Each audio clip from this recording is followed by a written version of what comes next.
Welcome to this new episode of Text for Nothing Conversations with Poets. The idea for the show is to have a relaxed and conversation with poets about their work, about their interests outside and inside poetry. And tonight I have the pleasure of having as my guest Dan Bouchard.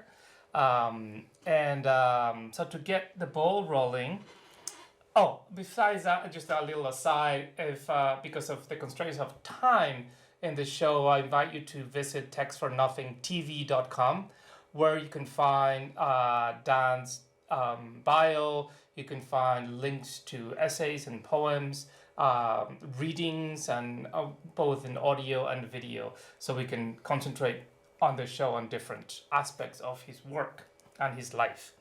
So, Dan, to get the ball rolling, I wanted to just talk about a little bit of something that I find in your work, that is a connection between nature and time.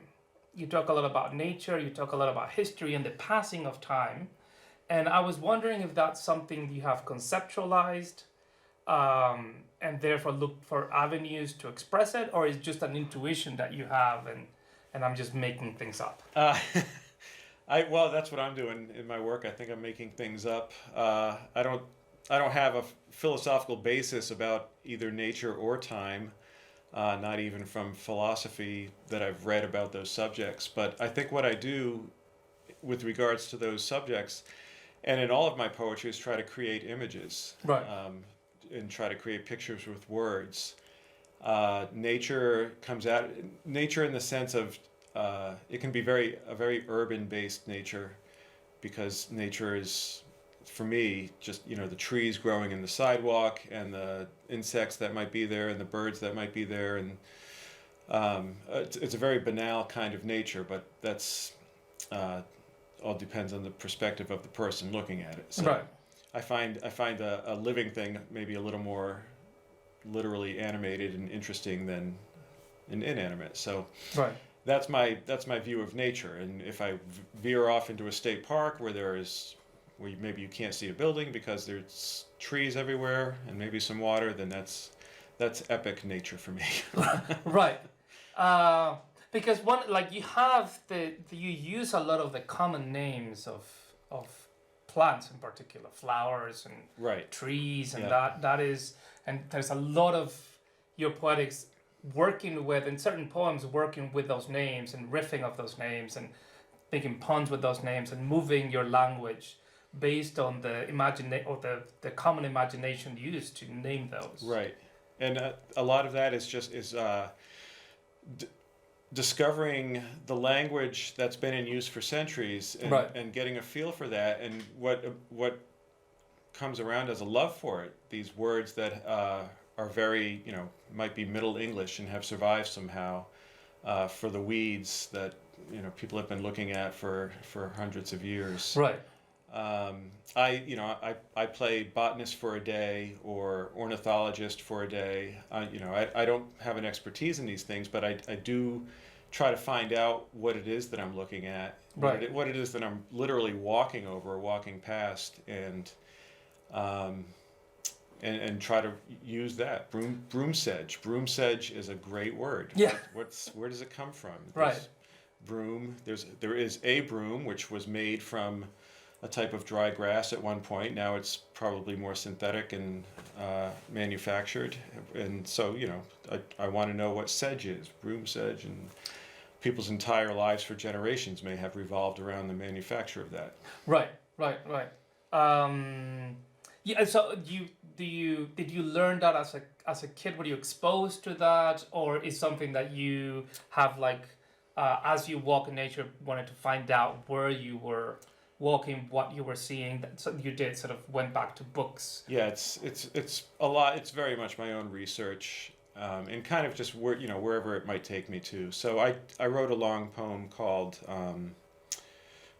the one with all the plants. Yeah. It's escaping my name, the title. I have it here. Mm-hmm. So Let me see. Yeah, poem ending with Clutber. Clotbur, another great Yeah. word. Yeah. I did not know the word Clotbur growing up. I probably didn't know it until I started working on this poem. Right, right.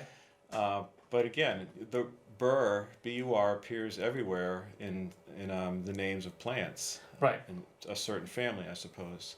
So yeah, it was very much my finding out what that was. And so I had, I might look around in a field or whatever, but a lot of it is looking at a guidebook by people who really know what these are. Right. And know the common English name and the Latin name and the properties and the Right. how it propagates and where it's found. And Yeah. that's not an eternal ongoing interest of mine, but for the purpose of creating this montage of names Right. that when read aloud just is a sound orchestra. Right, of absolutely. words. Yeah, and English has such a wonderful array of those common names. I grew up in Mexico City, so I don't know that much about nature. I don't know the common names of plants. I mean, some of them, but by far, I mean, you named like, I don't know, like 50 or 60 different ones. Yeah. And they have amazing names. And so that is kind of a pleasure to read, and the way you use them and the way you start sort of from them, you spin off your language and the rhythms and the images. So that's pretty cool. So nature came from, so you grew up in a rural area, in an urban area? More, it's kind of a semi-urban. Right. And there's one poem, Plain Song for Amphibians, that I really like. Okay. And it has to do with a creek, Chester Creek. Yes. And there's histories passing through that creek. Like the creek is a constant, and Right. the events are occurring either in the creek, people drowning, or it's kind of dramatic. It's very historical. It's very historical. Yeah. So can you Well, talk a actually, little bit about?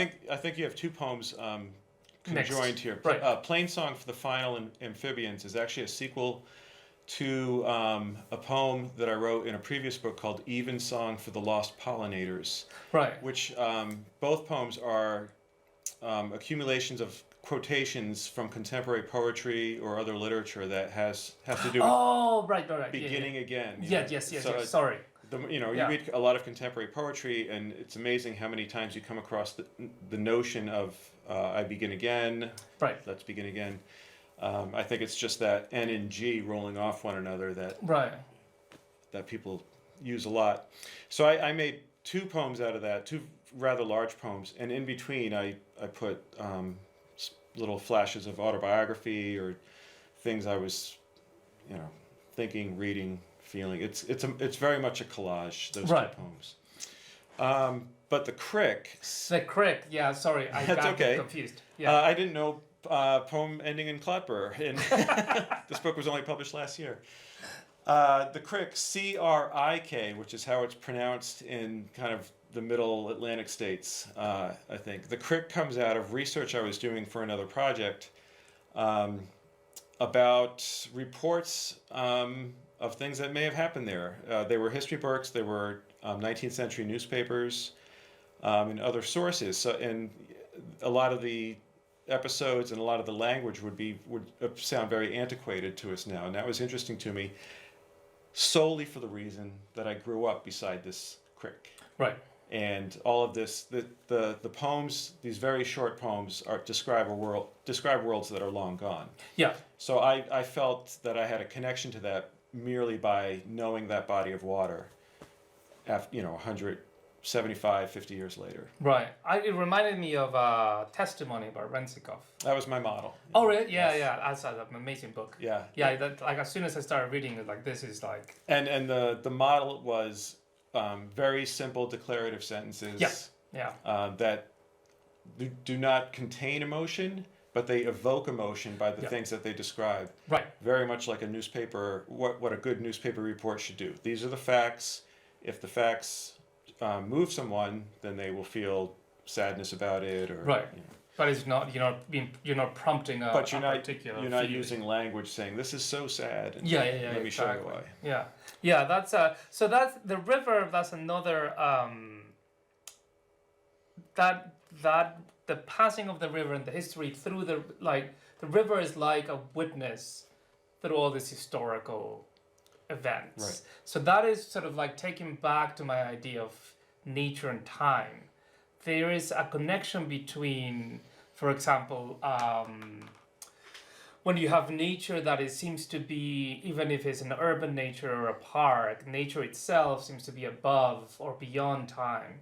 And the infrastructure built by men or history seems to be marking the passing of time on the stage of nature, but nature is almost like not necessarily part of it.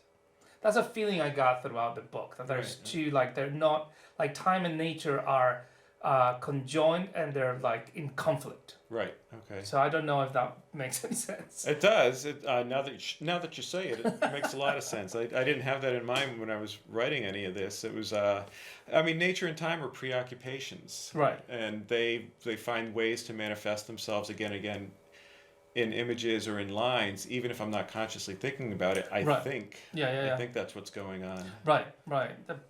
Things that you have in your mind that are It just comes guidelines. out. Yeah. And I think your personality or the way you feel about the world comes out in these images of nature or time, whether you want them to or not. You right. know, if you're authentic in your work and you're presenting, I don't know, and even-handedly, I suppose. Right. And another way is that's been manifested. You like to walk and you like to take long walks. I do. And so you just did the length of Manhattan Island yesterday. Yes. So tell us a little bit. I'm very tired today. Tell us a little bit about your walking life. Yesterday, I walked with a group of 7 people. We met at the Broadway Bridge, just north of 220th Street in Manhattan, and proceeded south. And it was a nice day. It was a little overcast, not too hot. We had a few landmarks we wanted to see. We had an architect with us and 2 people who are knowledgeable in urban design and history. And then, people who just have a general good knowledge of culture, I guess.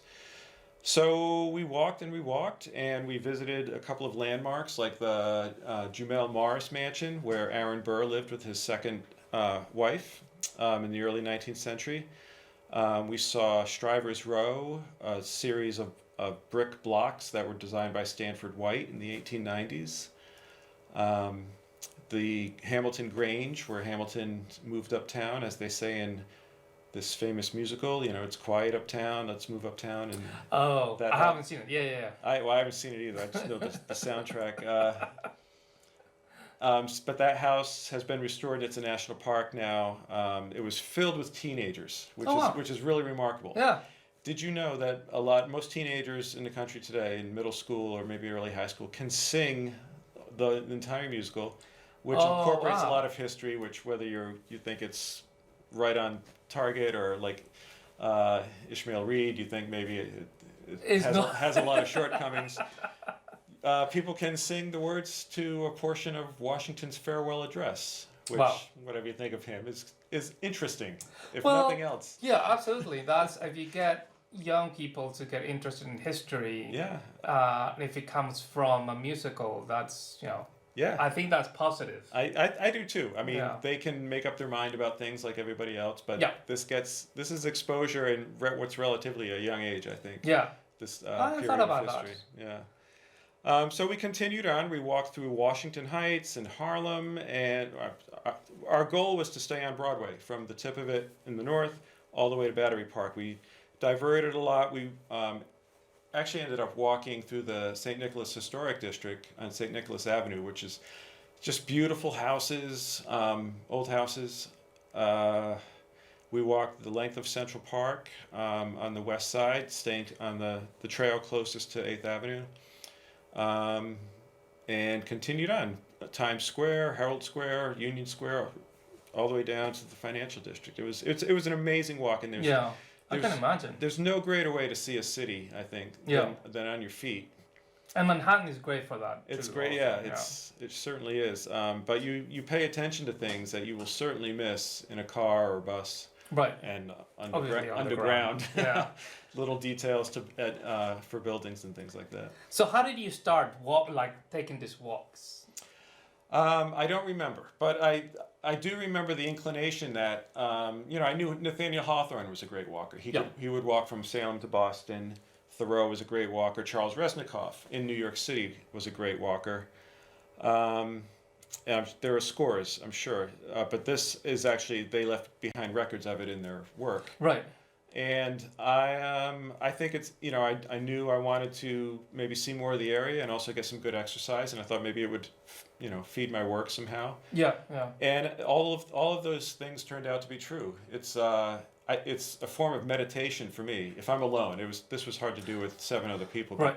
When you're alone and you're walking, you have a pace. You're breathing really well as if you were doing yoga or something, and if you're in a good, if you're not in a bad mood, you're in your own head, right? And you're thinking, and you're meditating, and you're taking in your surroundings, right? And then you stop and you get something to eat and a bottle of water, and you keep on. Nice. So I walked to Concord from my home in Arlington. I walked to Salem once.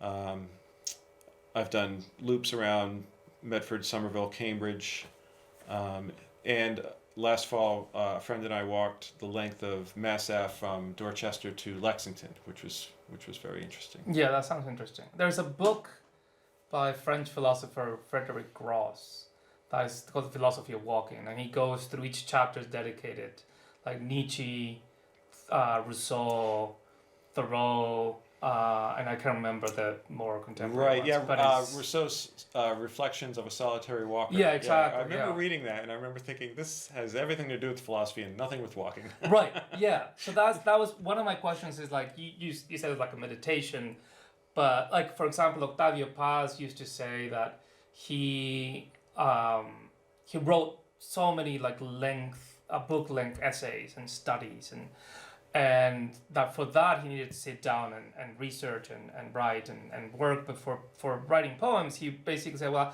I'm walking down the street and I can start thinking about putting them together. Yeah. And it's something that I can do. It's not necessarily something that is stationary. Right. So when you said you're in your mind when you're walking, do you think about your poems, or you just... I may. These aren't poetic missions for me. Right, right. They may come out. They may come back to me later. Right. I may write a journal entry about a walk and then find something interesting. But it's happenstance really. Right. David Hinton has a very nice book called Hunger Mountain. He lives up in Vermont. Right. Yep. And he basically walks. He's walking up the mountain, and then he sort of describing his walk, but also describing Chinese poetics and poetry. Yeah, I've heard about that book through Joe Torridge. It's a really nice book. I like it a lot. Yeah. Because when I walk, I just blank. I don't think of anything. I'm just walking, and I'm a stroller. So if I walk, it takes me like 2 hours when and I'm short, so it's even longer. And I just don't think of anything. It's like when I'm riding in a car, I'm like a dog. I just look at the window and I get lost. There are no thoughts. No thoughts. Okay. Yeah, it's kind of strange. I don't claim to have deep thoughts. Or right. I might be thinking about I have to clean the basement or something. But it's it's something. Right, because that's also something that I really like and appreciate in your poetry. You have in a poem that you are talking about different subjects. Maybe it could be nature, it could be even political subjects, and then at the end you bring it back to a very personal and real situations, like taking care of your kids or doing something that is like that. Oh, I have to clean the basement. Yeah. So that is something that you do when you're poems. You bring it down to my everyday. Like I can be thinking about these things. I can be contemplating and thinking about politics or thinking about history, but at the end there's a necessity in like that is right here in front of me that I need to take care of. Right. Yeah. Or they're all a necessity. Right. Right. Yeah, maybe. I don't know which poems you mean, but if I'm thinking about politics or something that I may have taken or borrowed from philosophy, it might be very much wrapped up in the need to do the dishes or something. Right, right.